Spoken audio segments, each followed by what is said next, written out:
This list of kings and reigning queens of the Kingdom of England begins with Alfred the Great, who initially ruled Wessex, one of the 7 Anglo-Saxon kingdoms which later made up modern England. Alfred styled himself King of the Anglo-Saxons from about 886, and while he was not the first king to claim to rule all of the English, his rule represents the start of the first unbroken line of kings to rule the whole of England. The House of Wessex. Arguments are made for a few different kings thought to control enough Anglo-Saxon kingdoms to be deemed the first king of England. For example, Offa of Mercia and Egbert of Wessex are sometimes described as kings of England by popular writers, but it is no longer the majority view of historians that their wide dominions are part of a process leading to a unified England. Historian Simon Keynes states, for example, that Offa was driven by a lust for power, not a vision of English unity, and what he left was a reputation, not a legacy. This refers to a period in the late 8th century when Offa achieved a dominance over many of the kingdoms of southern England, but this did not survive his death in 796. Likewise, in 829 Egbert of Wessex conquered Mercia, but he soon lost control of it. It was not until the late 9th century that one kingdom, Wessex, had become the dominant Anglo-Saxon kingdom. Its king, Alfred the Great, was overlord of western Mercia and used the title King of the Angles and Saxons, but he never ruled eastern and northern England, which was then known as the Danelaw, having earlier been conquered by the Danes from southern Scandinavia. His son Edward the Elder conquered the eastern Danelaw, but Edward's son Aethelstan became the first king to rule the whole of England when he conquered Northumbria in 927, and he is regarded by some modern historians as the first true king of England. The title King of the English, or Rex Anglorum in Latin, was first used to describe Aethelstan in one of his charters in 928. The Principality of Wales was incorporated into the Kingdom of England under the Statute of Rhuddlan in 1284, and in 1301 King Edward I invested his eldest son, the future King Edward II, as Prince of Wales. Since that time, the eldest sons of all English monarchs, except for King Edward III, have borne this title. After the death of Queen Elizabeth I without issue in 1603, King James VI of Scotland inherited the English crown as James I of England, joining the crowns of England and Scotland in personal union. By royal proclamation, James styled himself King of Great Britain, but no such kingdom was actually created until 1707, when England and Scotland united during the reign of Queen Anne to form the new Kingdom of Great Britain, with a single British Parliament sitting at Westminster. This marked the end of the Kingdom of England as a sovereign state. House of Wessex. Disputed. None. House of Denmark. England came under the control of Sweyn Forkbeard, a Danish king, after an invasion in 1013, during which Ethelred abandoned the throne and went into exile in Normandy. House of Wessex. Following the death of Sweyn Forkbeard, Ethelred the Unready returned from exile and was again proclaimed king on February 3, 1014. His son succeeded him after being chosen king by the citizens of London and a part of the Witan, despite ongoing Danish efforts to wrest the crown from the West Saxons. House of Denmark. Following the decisive Battle of Issandun on October 18, 1016, King Edmund signed a treaty with Knut under which all of England except for Wessex would be controlled by Knut.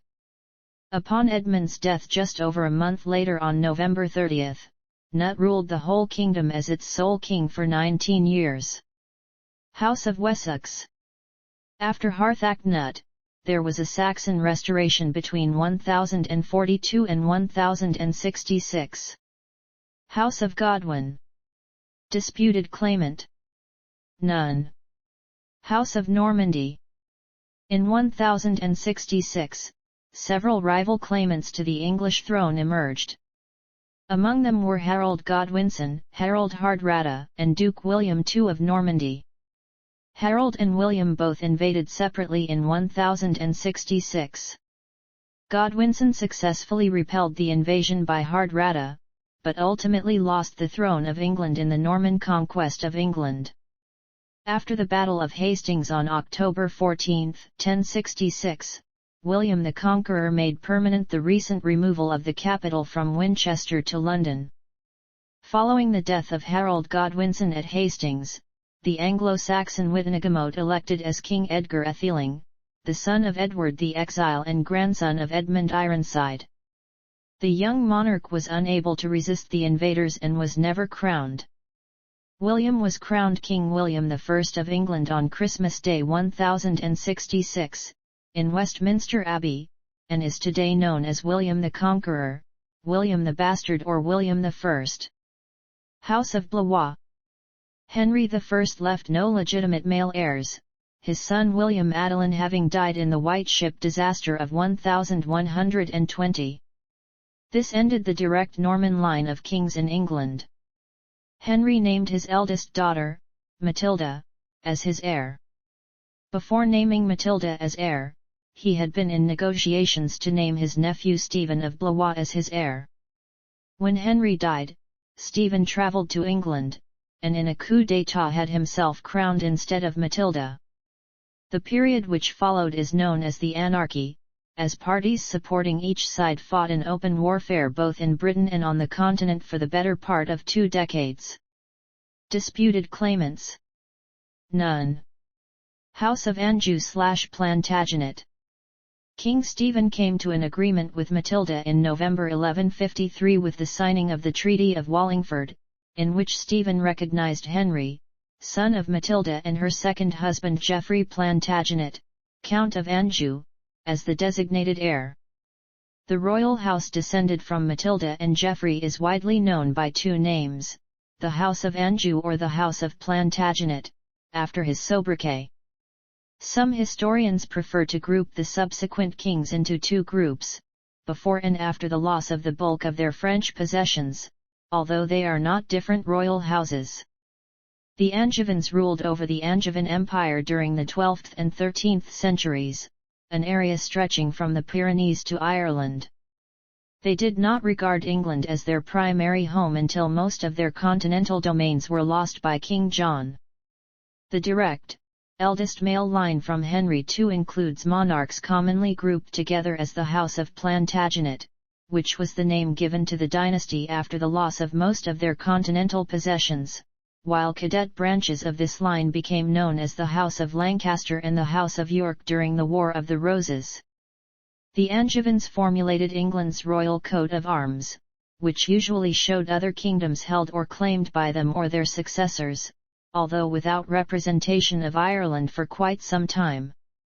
Tuet Monday Droit was first used as a battle cry by Richard I in 1198 at the Battle of Gisors, when he defeated the forces of Philip II of France. It has generally been used as the motto of English monarchs since being adopted by Edward III. Disputed claimant. None. House of Plantagenet. The House of Plantagenet takes its name from Geoffrey Plantagenet, Count of Anjou, husband of Empress Matilda and father of Henry II. The name Plantagenet itself was unknown as a family name per se until Richard of York adopted it as his family name in the 15th century. It has since been retroactively applied to English monarchs from Henry II onward. It is common among modern historians to refer to Henry II and his sons as the Angevins due to their vast continental empire, and most of the Angevin kings before John spent more time in their continental possessions than in England. It is from the time of Henry III, after the loss of most of the family's continental possessions, that the Plantagenet kings became more English in nature. The houses of Lancaster and York are cadet branches of the House of Plantagenet. House of Lancaster. This house descended from Edward III's third surviving son, John of Gaunt. Henry IV seized power from Richard II, a descendant of Edward III's second son, Lionel of Antwerp. House of York.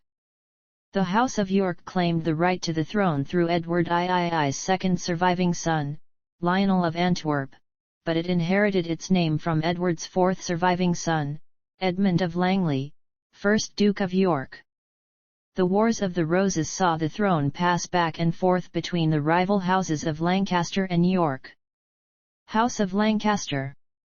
House of York. House of Tudor. The Tudors descended in the female line from John Beaufort, one of the illegitimate children of John of Gaunt, by Gaunt's long-term mistress Catherine Swynford. Those descended from English monarchs only through an illegitimate child would normally have no claim on the throne, but the situation was complicated when Gaunt and Swynford eventually married in 1396. In view of the marriage, the Church retroactively declared the Beauforts legitimate via a papal bull the same year. Parliament did the same in an act in 1397. A subsequent proclamation by John of Gaunt's legitimate son, King Henry IV, also recognized the Beauforts' legitimacy, but declared them ineligible ever to inherit the throne. Nevertheless, the Beauforts remained closely allied with Gaunt's other descendants, the royal house of Lancaster. John Beaufort's granddaughter Lady Margaret Beaufort was married to Edmund Tudor.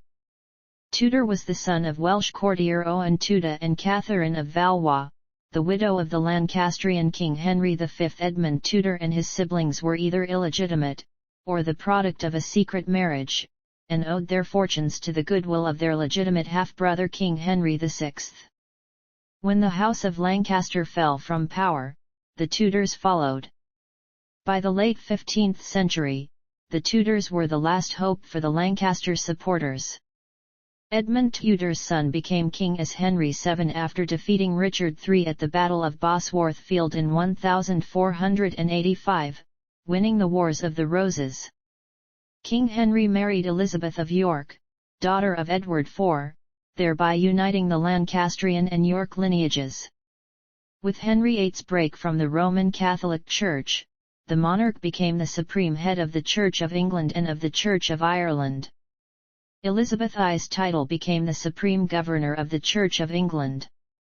Under the terms of the marriage treaty between Philip I of Naples and Queen Mary I, Philip was to enjoy Mary's titles and honours for as long as their marriage should last. All official documents, including Acts of Parliament, were to be dated with both their names, and Parliament was to be called under the joint authority of the couple. An Act of Parliament gave him the title of King and stated that he shall aid Her Highness, in the happy administration of Her Grace's realms and dominions.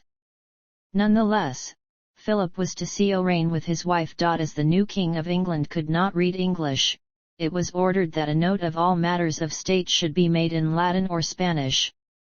Coins were minted showing the heads of both Mary and Philip, and the coat of arms of England was impaled with Philip's to denote their joint reign. Acts were passed in England and in Ireland which made it high treason to deny Philip's royal authority.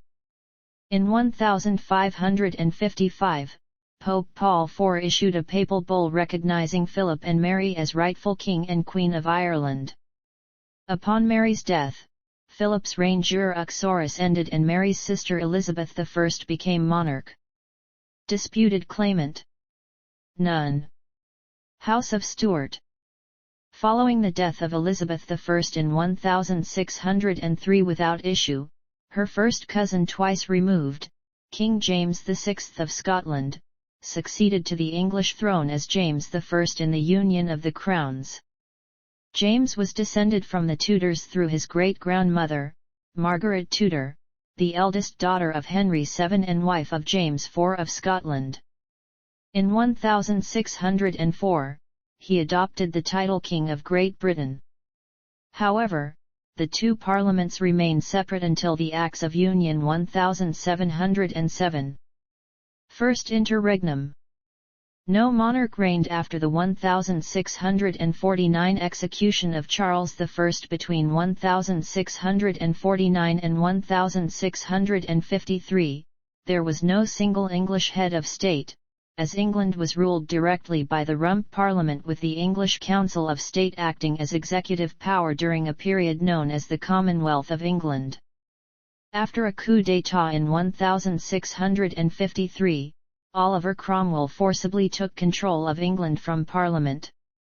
He dissolved the Rump Parliament at the head of a military force, and England entered the Protectorate period, under Cromwell's direct control with the title Lord Protector.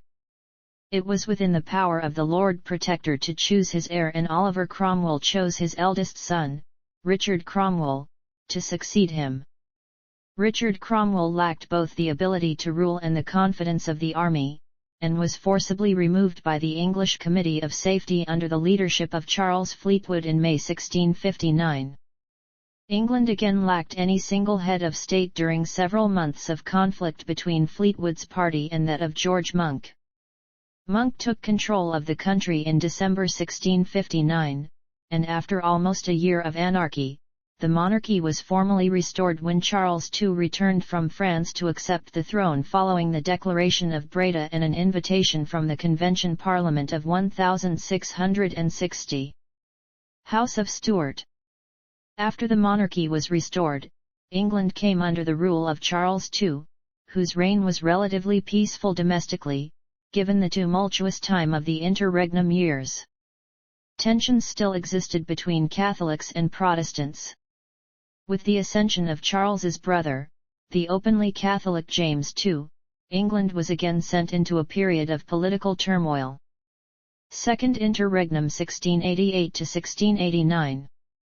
James II was ousted by Parliament less than 4 years after ascending to the throne, beginning the century's Second Interregnum. In order to settle the question of who should replace the deposed monarch, a convention parliament was called by the leaders of the invasion, which elected James' daughter Mary II and her husband William III co monarchs, completing the Glorious Revolution. Houses of Stuart and Orange. While James and his descendants continued to claim the throne, all Catholics were barred from the throne by the Act of Settlement 1701, enacted by Anne, another of James's Protestant daughters.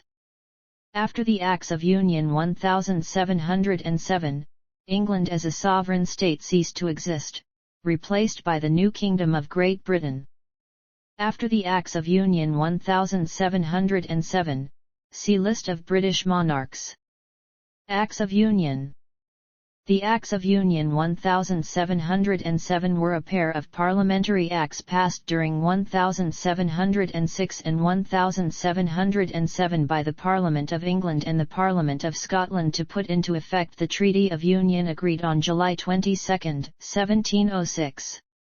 The Acts joined the Kingdom of England and the Kingdom of Scotland into the Kingdom of Great Britain. England, Scotland, and Ireland had shared a monarch for more than 100 years, since the union of the crowns in 1603, when King James VI of Scotland inherited the English and Irish thrones from his first cousin twice removed, Queen Elizabeth I.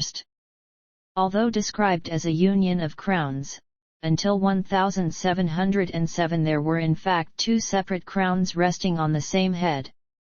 There had been attempts in 1606, 1667, and 1689, to unite England and Scotland by Acts of Parliament, but it was not until the early 18th century that the idea had the support of both political establishments behind it, albeit for rather different reasons. Timeline. Titles. The standard title for all monarchs from Aethelstan until the time of King John was Rex Anglorum. In addition, many of the pre-Norman kings assumed extra titles, as follows. Aethelstan, Rex Totius Britanniae. Edmund the Magnificent, Rex Britanniae and Rex Anglorum Caeterum Gentium Gobernator et Rector. Edred, Regis qui regimina regorum Anglo-Saxona, Norimbra, Paganorum, Bretonumque. Edwig the Fair, Rex nutu dei Anglo-Saxona et Nordhan Humbrorum Imperator Paganorum Gubernator Briodanumque Propugnator. Edgar the Peaceful, Totius Albionis Finitimerumque Regum Basileus. Nut the Great, Rex Anglorum totiusque Britannis orbis gubernator et rector and Britanni totius Anglorum monarchus. In the Norman period Rex Anglorum remained standard, with occasional use of Rex Angli. The Empress Matilda styled herself Domina Anglorum. From the time of King John onwards all other titles were eschewed in favour of Rex or Regina Angli. In 1604 James I, who had inherited the English throne the previous year, adopted the title King of Great Britain. The English and Scottish parliaments, however, did not recognise this title until the Acts of Union of 1707 under Queen Anne. See also explanatory notes. Coronations, burials.